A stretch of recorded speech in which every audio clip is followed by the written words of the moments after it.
ஆசாப்பின் சங்கீதம் 50ஆம் அதிகாரம். தேவனே நியாயாதிபதி. வல்லமையுள்ள தேவனாகிய கர்த்தர் வசனித்து சூரியன் உதிக்கும் திசை தொடங்கி அது அஸ்தமிக்கும் திசை வரைக்கும் உள்ள பூமியை கூப்பிடுகிறார். பூரண வடிவுள்ள சியோனிலிருந்து தேவன் பிரகாசிக்கிறார். நம்முடைய தேவன் வருவார், மௌனமாய் இரார். அவருக்கு முன் அக்கினி பட்சிக்கும், அவரை சுற்றிலும் மகா பூசல் கொந்தளிப்பாய் இருக்கும். அவர் தம்முடைய ஜனத்தை நியாயம் தீர்க்க உயர இருக்கும் வானங்களையும் பூமியையும் கூப்பிடுவார். பலியினாலே என்னோட உடன்படிக்கை பண்ணின என்னுடைய பரிசுத்தவான்களை என்னிடத்தில் கூட்டுங்கள் என்பார். வானங்கள் அவருடைய நீதியை அறிவிக்கும்.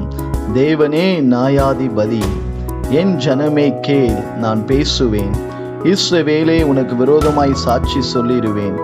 நானே தேவன், உன் தேவனாய் இருக்கிறேன். உன் பலிகளின் மித்தம் உன்னை கடிந்து கொள்ளேன். உன் தகன பலிகள் எப்போதும் எனக்கு முன்பாக இருக்கிறது.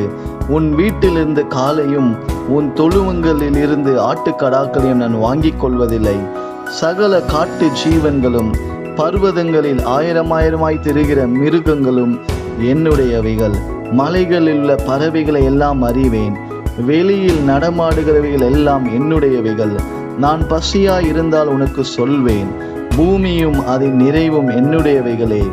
நான் எருதுகளின் மாம்சம் புசித்து ஆட்டுக்கடாக்களின் இரத்தம் குடிப்பேனோ?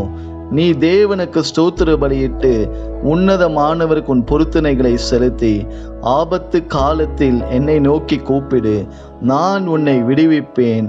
நீ என்னை மகிமைப்படுத்துவாய். தெய்வ பிள்ளைகளே, ஆசாப் எழுத 50வது சங்கீதத்தின்படி தேவன் நியாயாதிபதியாய் சீக்கிரம் வரப்போகிறார். அவருக்கு முன்பாக அக்கினி பட்சிக்கப் போகிறது. முதலாவது, தேவனுடைய வீட்டிலே நியாய தீர்ப்பை தொடங்குவேன் என்று பேதுரு சொன்னது போல ஆசாப்பும் தம்முடைய சங்கீதத்திலே வெளிப்படுத்தியிருக்கிறார். அவர் தம்முடைய ஜனத்தை நியாய தீர்க்க உயர இருக்கும் வானங்களையும் பூமியும் கூப்பிடுவார் என்று 50ஆம் சங்கீதம் சொல்லுகிறது. தேவன் நம்முடைய பலிகள் மேல் பிரியமாய் இராமல் நாம் தேவனுக்கு முன்பாக நன்றியுள்ள இருதயத்தோடு கூட இருந்து அவருக்கு ஸ்தோத்திர பலியிட்டு உன்னதமானவருக்கு பொருத்தனைகளை செலுத்தி அவரை நோக்கி கூப்பிடும்போது நம்மை விடுவித்து நம்மை மகிமைப்படுத்துகிற தேவனாய் இருக்கிறார். என் ஜனமே கேள், நான் பேசுவேன். இஸ்ரவேலே, உனக்கு விரோதமாய் சாட்சிடுவேன். நானே தேவன், உன் தேவனாய் இருக்கிறேன். வானங்கள் அவருடைய நீதியை அறிவிக்கும். தேவனே நியாயாதிபதி என்று ஆசாப் எழுதின சங்கீதத்திலே சொல்லப்படுகிறது. முதலாவது, கர்த்தருடைய வீட்டிலே இருக்கிற தேவ ஜனங்களுக்கு விரோதமாய் கர்த்தர் சாட்சியிட்டு அவர் நியாய தீர்ப்பை தொடங்கி இருக்கிறார். அவர் நம்மை சிட்சித்து உருவாக்குற தேவன்.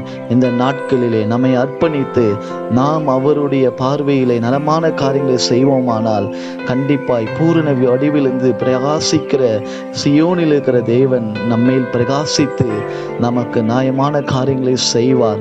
பூமியும் அதன் நிறைவும் அவருடையவைகள். நாம் செலுத்துகிற தேவையில்லாத காணிக்கைகள், தகன பலிகள் அவருக்கு ஒரு நாளும் பிரியப்படுத்தாது.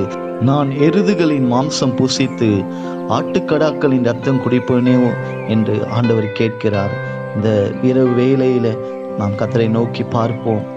ஆண்டவரே, உம்முடைய நியாய தீர்ப்புகள் மிக விரைவாய் எங்களை நோக்கி வந்து கொண்டிருக்கிறது. தகப்பனே, நீர் ஒருவதே நியாயாதிபதியை கர்த்தராய் இருக்கிறீர். ஸ்தோத்திரிக்கிறோம் அப்பா.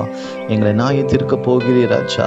அதுக்கு நாங்கள் தகுதியாகிறோம் தகப்பனே. என் ஜனமே கேள், உனக்கு விரோதமாய் சாட்சி இருவேன். நானே தேவன், உன் தேவனாய் இருக்கிறேன் என்று சொல்லியிருக்கிறீங்க அப்பா. எங்கள் தகன பலிகள் உமக்கு முன்பாக இருந்தாலும் அதை நீர் விரும்புவதில்லை அப்பா. நாங்கள் தேவனுக்கு ஸ்தோத்திர பலிகளை இட்டு உன்னதமானவருக்கு எங்கள் பொருத்தனைகளை செலுத்தி உம்மை நோக்கி எங்கள் ஆபத்து காலத்தில் கூப்பிடும் போது எங்களை விடுவித்து நீர் எங்களை மகிமைப்படுத்துகிற தேவன். எங்களை நாங்களே தாழ்த்துகிறோம். நீர் எங்கள் வாழ்க்கையில செய்த ஏராளமான நன்மைகளுக்காக நன்றி செலுத்துகிறோம் தகப்பனே.